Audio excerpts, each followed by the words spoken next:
Welcome back to my channel Aparna Roy blog. তোমরা সকলে কেমন আছো? আমার কাছের এবং দূরের সকল বন্ধুরা আশা করি ভালো আছো, সুস্থ আছো, আর আমরাও ভালো আছি। যদিও এখন সব জায়গায় জানি না তোমাদের ওখানে কার কোথায় কেমন, কিন্তু আমাদের এখানে আগের তুলনায় একটুখানি ঠান্ডাটা একটু কমেছে, তো বেশ ভালো লাগছে। সন্ধ্যার দিকে একটু হালকা ঠান্ডা থাকে, আর ওই ভোরবেলার দিকে থাকে, কিন্তু বাকি টাইমটা অতটা ঠান্ডা থাকে না। রাতের দিকে ঠান্ডাটা থাকেই না, আর আমাদের রুমটা তো আরও একটু বেশি গরমই থাকে। আর এই দিকে দেখো সকাল সকাল তোমাদের সঙ্গে নিয়ে এলাম ব্লগে আজকে। এটা হলো গ্রামের বাড়িতে যে সর্ষের ক্ষেত, এত সুন্দর লাগছে আমি কি বলবো। আমার মনে হয় এখানে সারাদিন থেকে যাই। তো এই দৃশ্যটা না দেখিয়ে তোমাদের আমি আর থাকতে পারলাম না। তো এত সুন্দর ঘন সর্ষে, মনে হয় কি সিনেমা জগতের কোনো ডিডিএলজি ফিল্মের সেই সর্ষে ক্ষেত সেই রকম লাগলো।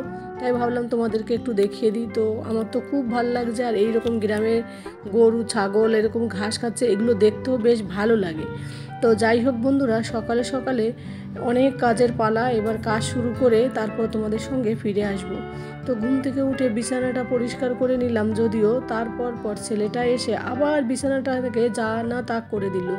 ওর স্কুলে যেহেতু প্রজেক্টের কাজ চলছে, তো ওইটাই বিছানায় বেডে বসেই সে কাগজ কাটিং ফাটিং এইসব করলো। ঘর বাড়ি ঝাড়ু মোছা করার পরেও ছেলেটা এরকমই, বাচ্চারা থাকলে অ্যাকচুয়ালি এরকমই হয়। তারপরে সোজা চলে এলাম আমার রান্নাঘরে। তো রান্নাঘর তো আমাদের একটা কি বলবো, একটা সব থেকে একটা অন্যতম স্থান, যেখানটায় আমরা প্রত্যেকটা মেয়েরা বলতে হাউস ওয়াইফরাই সারাটা দিনের অর্ধেক টাইমটাই আমরা রান্নাঘরে কাটিয়ে দিই। তো রান্নাঘরে এলাম, রান্নাঘরে এসে রান্নার জোগাড় শুরু করে দিলাম। তো রান্না করব আজকে আমি নিরামিষ রান্না করব। বেগুন, সিম, ওলকপি, আলু, ফুলকপি এইসব দিয়ে একটুখানি শুকনো শুকনো করে, কোনো জল না দিয়ে নিরামিষ রান্না করব। আর ছেলের জন্য বেগুন ভাজা করব আর মাছ ভাজা করব। ইদানিংকাল দুপুরবেলা প্রায় মাছ ভাজা বেগুন ভাজা এইসবই হচ্ছে আর কি। যাই হোক, প্রতিদিন ভাবি এত কষ্ট হচ্ছে, এত কষ্ট, একদিন না সুখ পাবো, কিন্তু জানি না জীবনে কবে সুখ আর আসবে কি না এ জীবনে। তো যাই হোক, তবু কর্ম করে যাই, সুখের আশা আর করি না। যদি কখনো কপালে থাকে তাহলে হয়তো সুখ পাবো জীবনে, আর না হয় হয়তো পাবো না। তবে সুখ একটা এমনই জিনিস, যদি তুমি নিজের থেকে মনে করো যে তুমি সুখী আছো, তোমার মতো কেউ কোনো ব্যক্তি এতটা সুখী নেই, তাহলে দেখবে তুমি সত্যি সুখী থাকতে পারবে। তো এতদিনে নিজেকে ওইটাই মানিয়ে নিয়েছি যে আমি হয়তো সবার থেকে পৃথিবীতে সুখী আছি। যেমনই আছি না কেন আমি ভালো আছি। যাক, নিজের মনকে এই সান্ত্বনা দিয়েই আমি নিজেকে সুখী রাখি। তো যাই হোক, তারপরে দেখো আমি প্রত্যেকটা নিরামিষ একটা একটা করে ভেজে নিয়েছি, তারপরে কিছুটা দুটো তিনটে করে একসঙ্গে ভেজে নিয়েছি, জানো, কারণ নিরামিষ একটু শুকনো শুকনো ড্রাই রান্না করতে হলে একটু ফ্রাই হলে বেশ ভালো লাগে। তো যাই হোক, আমি ঢেকে দেবো, কোনো জল দেবো না, এইভাবেই রান্নাটা করব। তো কড়াইটা যেহেতু ছোট হয়ে যাচ্ছে, ওই কারণে আমি অন্য একটা বড় কড়াইতে আবার একটু তেল গরম করে একটু পাঁচফোড়ন দিয়ে তারপরে আবার প্রত্যেকটা সবজি আবার ভেজে নেব। যেহেতু বেগুনটা একটু ভাজা হয়নি, তাই ভাবলাম বেগুনটা একবার ভেজে নিই। আর এই নিরামিষটা তো জানো তো আমার খুব প্রিয়। মাছ মাংস যতই থাকুক না কেন, আমার সামনে যদি নিরামিষ থাকে না, আমি এক গামলা নিরামিষ খেতে পারবো। আর আজকের নিরামিষটা একটু অন্যরকমভাবে রান্না করছি, একটু পাঁচফোড়ন দিয়ে আর একটু পেঁয়াজটা কুচিয়ে পেঁয়াজটাকে ভালো করে ভেজে নেব। তো এইভাবেই দেখি রান্না করব, কেমন লাগে জানি না। আমি যদিও মাঝে মাঝে নিরামিষ রান্না করি জল দিই, কিন্তু আজকে আমার মনে হলো দেখি জল ছাড়া কি করে হয় কি না, সবজিটা সফট হয় কি না। তা দেখি না, ভালোই হয়েছে। আর অনেকগুলো কাঁচা লঙ্কা দিয়েছি, লঙ্কাগুলোতে তেমন একটা ঝাল নেই। তো পেঁয়াজটা যখন ভাজা হয়ে গেল তখন কাঁচা লঙ্কাটা দিলাম, তারপরে দেখো বেগুনটা সিমটা এগুলো সব দিয়ে দিলাম। যেহেতু কাঁচা লঙ্কা একটু দিলে ঝাল হবে, আর শীতের দিনে দেখবে একটু নিরামিষে যদি ঝাল হয়, নিরামিষ কেন যে কোনো সবজিতে যদি একটু ঝাল হয় না, খেতে তো দারুণ লাগে।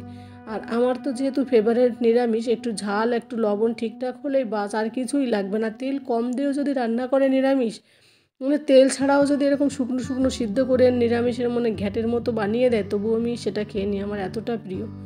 তো আর যাই হোক, ওই দিকের কড়াইতে যেগুলো ফ্রাই করা ছিল সবজি, সেইগুলো এর সঙ্গে দিয়ে দিলাম, দিয়ে এবার গ্যাসটাকে স্লো করে দিয়ে একটুখানি ঢেকে ঢেকে রান্না করবো, এমনিতেই সফট হয়ে যাবে। আর ওই ছোটো কড়াইটায় বাবুর জন্য বেগুনটা ভাজবো।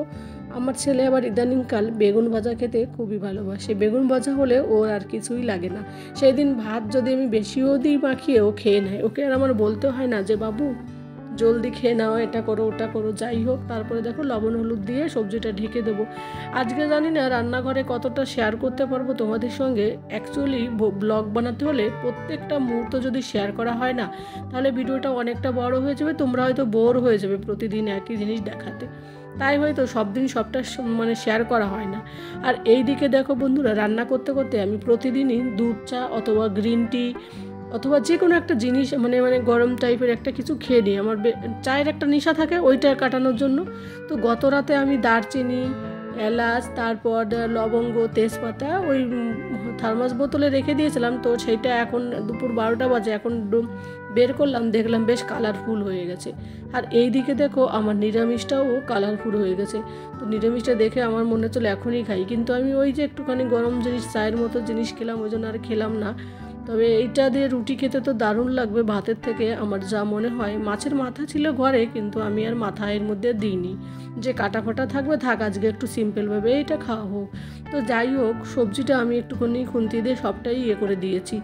আর কড়াইতে না সবজিটা রেখে দেবো, তাহলে গরম থাকবে। হাজব্যান্ডের যদি একটু আসতে লেটও হয় তবু কোনো অসুবিধা হবে না, কারণ সবজিটা তো গরম থাকবে। আর এইদিকে দেখো বেগুনটা একটুখানি পুড়ে গেছে, বাবুর জন্য বেগুন ভেজেছি। আর এইদিকে টমেটোর তরকারি রয়েছে। আর এদিকে ভাতটা লাস্টের দিকে তুলে দিয়েছি। আর এদিকে মাছটা যেহেতু লাস্টে ভাজা করি, কারণ কি মাছটা গরম থাকবে, ওই কারণে লাস্টের দিকে ভাজা করি। আর এইদিকে একটু শাকের ঘন্ট ছিল, টমেটোর তরকারি ছিল এর আগের দিনের। তো বাসি তরকারি আর আমি নষ্ট করি না, আর ফেলেও দিই না, যদিও হালকা একটু একটু থাকে, বেশি থাকে না। আর এইদিকে দেখো মাছটা আমি উল্টাচ্ছি, জানো তো। লাস্টে আমার কাছে কি বলবো, খুন্তি ছিল না। এবার আমি ভেবেছি খুন্তি আনতে যাবো, আবার দূর চাকু দিয়ে করে দিই। তো চাকু দিয়ে মাছটা উল্টাতে গিয়েছি, মাছটা একটুখানি কেটে গেল। যাই হোক বন্ধুরা, আমরা সকলেই রান্নাঘরটা কিন্তু পরিষ্কার করি রান্না করার পরে, কিন্তু আমি না রান্না করতে করতে রান্নাঘরের গ্যাসটা আমি অন্তত 10-15 বার হাত দিয়ে ন্যাকড়া দিয়ে মুছে দেবো। এক ফোঁটা জল, এক ফোঁটা তেল পড়লেও সঙ্গে সঙ্গে মুছে দিই। তারপর রান্নাটা যখন কমপ্লিট হয়ে যায়, তখন আর আমার অতটা রান্নাঘর পরিষ্কার করতে হয় না, কারণ রান্না করতে করতে আমি পরিষ্কার করে নিই। তারপর এই দেখো রান্না কমপ্লিট করে চান করে নিলাম। চান করে এসে দেখি ঠাকুরঘর, অ্যাকচুয়ালি 2 দিন ধরে শরীর খারাপটা ছিল, পুজো করতে পারিনি। তোমরা তো জানো মেয়েদের সমস্যা। তো যাই হোক, তারপরে পুজোর ঘরে এসে দেখি ঠাকুর ঘরে এতটা ধুলো পড়েছে, 3 দিন পুজো দিতে পারিনি।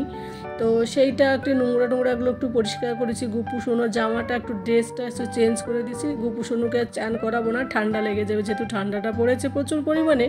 তো যাই হোক, তারপরে আমি ঠাকুর ঘরে পুজো দিয়ে নিচ্ছি। আর তোমরা হয়তো অনেকে ভাববে আমার ঘটে কেন আম পাতা নেই। বন্ধুরা, এখানে আম গাছটা আমি কোথায় পাবো? আমি যেখানে আছি এখানে কোনো গাছ নেই, কার বাড়িতে যাব, কে দেবে না দেবে, এই একটা ব্যাপার থেকে। তবে আম গাছটা নেই আশেপাশে, ওইদিকে একটা বড় আম গাছ আছে, তো সেটা আমার হাতের নাগালে পাবো না। তো তার জন্য আম গাছ দেওয়া হয়, আম পাতা দেওয়া হয় না, আমার মনটাও খুব খারাপ করে। তো তারপর আমার বর এসে গেলো, দেখো বেগুন ভাজা, নিরামিষ, ঘন্ট, মাছ ভাজা এইসব দিয়ে বরকে খেতে দিলাম। তো এরপর বন্ধুরা বাবুকে নিয়ে ওর ফ্রেন্ডের বাড়িতে গিয়েছিলাম, সেখানে কিছুক্ষণ থেকে ঘরে চলে এলাম। তো ভিডিওটা আর বড় করব না, এখানেই শেষ করব। তোমরা সকলে ভালো থাকো, সুস্থ থাকো, সাবধানে থাকো। আর যদি ভালো লাগে আমার ভিডিওটা, তাহলে আমার চ্যানেলটিকে সাবস্ক্রাইব করে দিয়ে নতুন বন্ধুরা আমার পাশে থেকে যেও।